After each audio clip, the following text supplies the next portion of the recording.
Jàmm ji info point net, informer, éduquer et divertir dans la paix. yow mu bëgg a jot xibaar yu sell te woo waaye itam bu ànd ak njàngalee ak xel mu dal ak jàmm gaawal gaaw abonné suñu compte YouTube bi nga xam ne moo di Jàmm ji info. Nos relations avec Thione Seck datent bien avant de la carrière musicale de Wally Seck. Thione Seck, en 1995, a pris contact avec les responsables de Jamra, nous disant qu'il avait un projet d'un clip qui sortait de l'ordinaire. Parce que d'après les propos qu'il avait tenus à l'époque, il avait dit qu'il avait l'habitude, quand il tournait des clips, pour faire la promotion d'un album ou d'un single, de choisir des endroits naturels, les bordures de plage, ou des endroits qui collent au show business, Sorano et autres. Mais pour ce clip, Thione a dit qu'il ne voudrait pas le tourner dans un endroit ordinaire. Parce qu'il était question de louer, de faire les louanges de la meilleure des créatures, Seydil Awalina wa Seydil Akhirina, Khatimu Nabiyuna wa Imamul Mursalin, Seydina Mohamed. Et Latif lui a dit, Douma nangu nga gën ma gore. C'est très difficile à traduire en français. Et que lo bëgg bëgg yonent bi, Douma nangu nga gën ma bëgg yonent bi. Comme que vous avez choisi le siège de Jamra, en l'occurrence Ad-Dawa, qui se trouve une école coranique dans l'enceinte même du siège de Jamra, Latif lui a dit, ce n'est pas la peine de prolonger outre mesure ta requête. Je dirais à tous les élèves de prendre 2 ou 3 jours de congé pour te permettre, avec l'équipe de Ramdan, d'être à l'aise et de tourner votre clip. John lui dit non, il ne faut pas envoyer les élèves en congé parce que j'ai justement besoin d'eux comme figurants. Et effectivement, comme vous avez l'opportunité de le voir, ce sont nos propres élèves qui ont été les figurants de Thione Seck au moment du tournage de Rassoul. Et les enfants ont même joué pleinement leur partition parce qu'ils ont chanté avec leur instituteur, si je me souviens bien. Bien sûr. Et à la fin du clip, Thione a eu l'honnêteté morale, et il vous est loisible de le vérifier, parce que le clip est toujours disponible dans YouTube, ça s'appelle Rassoul. Il a eu l'honnêteté morale dans le générique de fin en disant Thione Seck et le groupe Ramdan remercient Jamra pour leur collaboration. C'était en 95. Ah oui. Wally avec quel âge? Il avait à peine 10 ans. Il est né en 85. Donc nos relations avec son père datent de bien avant la carrière musicale de Wally. Par conséquent, est-ce que nous avons le droit, quand son fils est confronté à des difficultés, parce que autant Thione est son père, autant ñun tamit ñoo jur Wally, est-ce que nous avons le droit, quand son fils est confronté à un tollé, de croiser les bras? Mais ce serait lâche. Ce serait lâche de notre part de regarder sa famille être l'objet des tirs croisés, de tirs à boulet rouge sur fond de mésentente. Nous n'en avons pas le droit. Et ce n'est pas la première fois que nous prenons cette démarche de père de famille à l'égard de ses enfants. Vous vous souvenez en 2016, quand il y a eu ce malentendu consécutivement au sac que Wally portait en bandoulière, nous avons été les premiers à prendre la parole et à interpeller Wally en lui disant tu es un artiste, et un artiste par définition dañuy bari femme, mais femme bii nga jël tournure bi mu am sóoraale wu ko woon, parce qu'il y a certains de tes fans qui ont eu des problèmes avec la vindicte populaire. L'un d'entre eux a même été bastonné. Donc Jamra te demande, étant donné que ce sac ne conditionne pas ta carrière, étant donné que tu avais déjà eu suffisamment de succès avant même de te lancer dans cette nouvelle mode, nous te demandons, en tant que père de famille, de considérer que c'est Thione qui te parle. Par conséquent, jette ce sac. Il n'était d'aucune utilité. Il comporte beaucoup plus de dommages collatéraux que de mise en valeur de ton statut d'artiste. Et Wally, vous l'avez tous vu, il a fait preuve de hauteur. Il a été jusqu'au Grand Théâtre, devant les caméras de toutes les télévisions du Sénégal, en direct. il avait découpé le sac en 1000 morceaux. Et ça avait mis automatiquement fin à cette incompréhension. Alors, partout dans le monde, c'est comme ça. Les artistes font souvent l'objet d'incompréhension. Mais ce qui est important, en tant qu'artiste, dès que vous vous rendez compte que vous n'avez pas été compris, de mettre un terme à la polémique. Et Wally l'avait fait. Et Jamra avait fait un communiqué pour le féliciter. Et j'avais appelé sa maman, parce que je n'avais pas pu avoir Wally au téléphone, pour le féliciter également. Parce que nous sommes dans un pays où tout se discute. Nous sommes dans un pays où nous sommes une seule et même famille. Il ne doit pas y avoir de cloison, d'incompréhension. Quand il y a incompréhension, il faut que nous nous interpellions les uns et les autres. Je dis cela parce que vous avez tous été témoins des tirs à feu nourri dont Jamra a été l'objet, particulièrement moi-même, en me disant pourquoi vous parlez à Wally avec ce qu'il a fait. Cette histoire de t-shirt arc-en-ciel qui est imputée à la communauté gay internationale. Pourquoi vous lui parlez?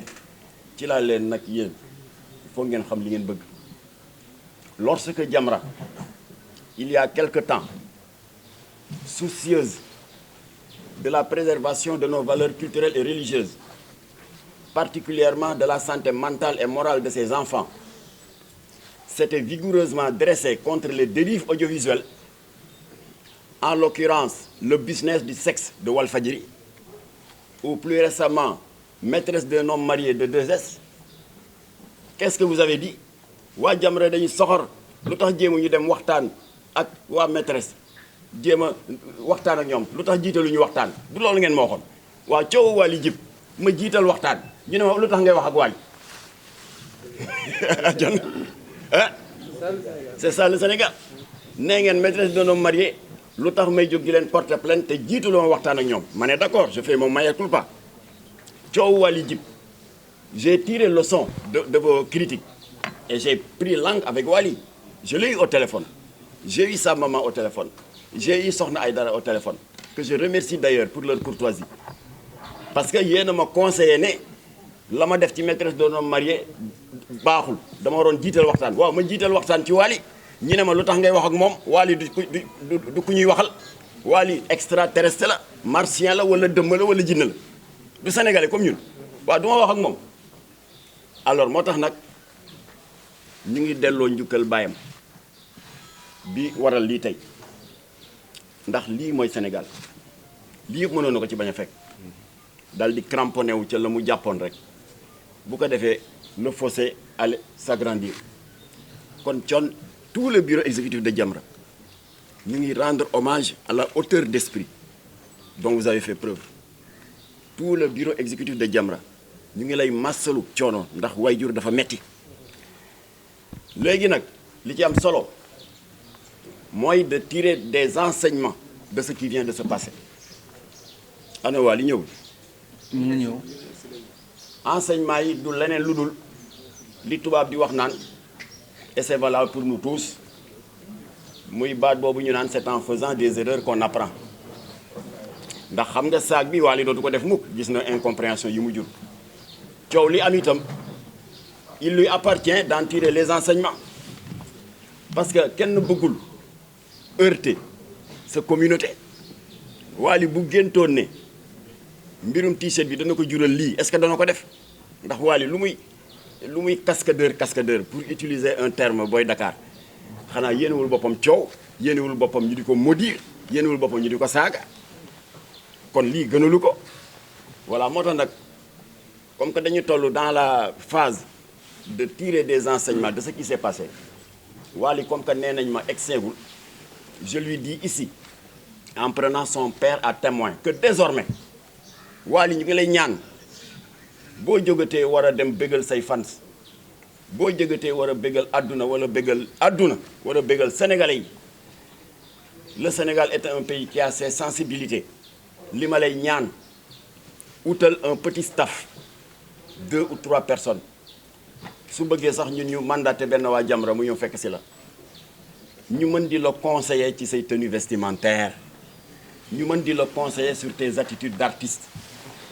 Nous l'avons fait avec Cheikh Tidiane Diop borom daaray Kocc da daan indi son scénario jox ko Latif ne xoolal ma ndax juumte amu ci loolu dara new ci ndax kenn ci ñun matul ngën ji mbindeef Seydina Mohamed nee na yéen jaam yi boo leen bëggee seen i itte ak seen i yëngatu malaaka yërmande di leen gunge loo leen def day leen jiital shura mooy li ngeen tuddee yéen intellectuels yi ah mooy diisoo tubaab di ko wax concertation kon nag Wally xam naa ne yaa ngi ci waaye loo doon concerté wu benn na nga ko def tey fukk parce que le Sénégal a ses sensibilités bu ko defee coow yëpp dootul amati waaye nag baay bi woyoon na ko nee na defe naa siiw di jami borom loolu ba Wally mënu ci woon mucc yow est-ce que mucc nga ci coow muccoo ci keneen nag keneen ton Youssou Ndour rek Ismaïla Lo ku nekk ci sa domaine am na domaine boo xam ne amoon nga coow la toppoon ñun ñii mucc ñu ci coow gis nga réseaux sociaux yi li ma ciy daj li ma ciy dégg temps yi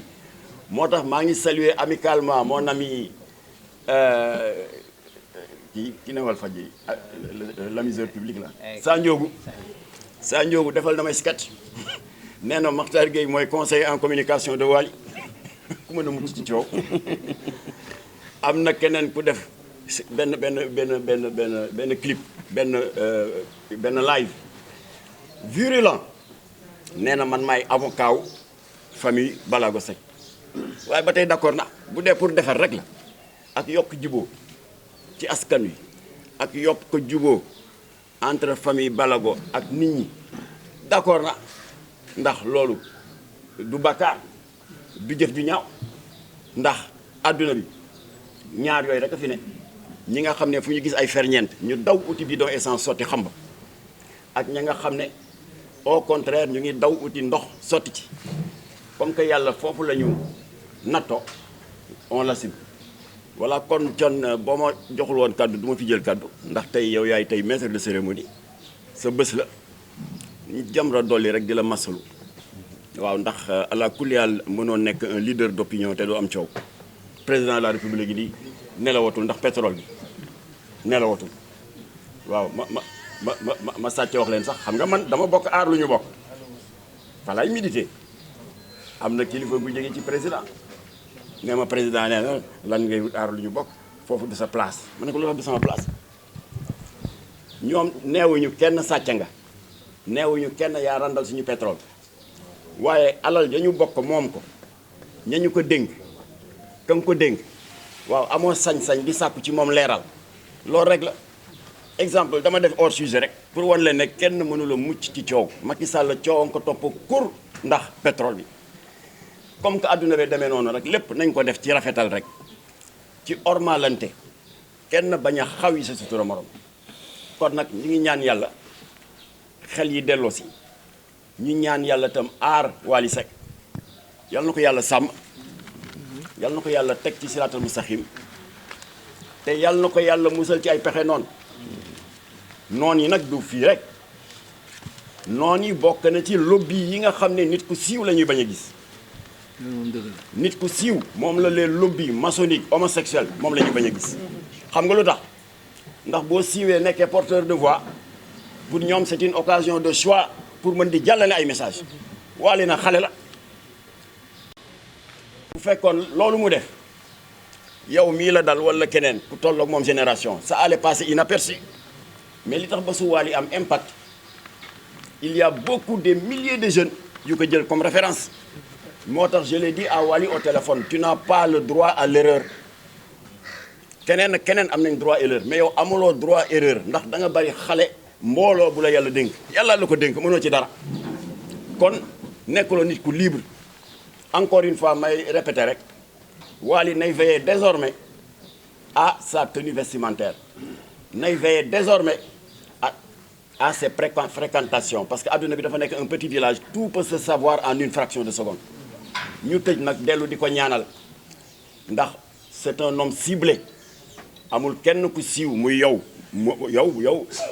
sa carrière mënoo waat ni amul à un moment te ay lobby jéem am bunt ci yow amul benn artiste bu mën a waat ne mucc na ci xanaa ñu jéem échoué alors ndéem Wally nag di xale par définition fragile mënuñu lu dul moom itam ñu yeesalal ko ñaan ya ñu yàgg di ñaanal baayam yàlla na yàlla musal ci pexe lobby yàlla def jàmm ci réew mi yàlla nañu yàlla làqal Sénégal fu yàq yeggul. asalaamaaleykum wa rahmatullah. merci beaucoup merci beaucoup merci beaucoup merci beaucoup. léegi Thione.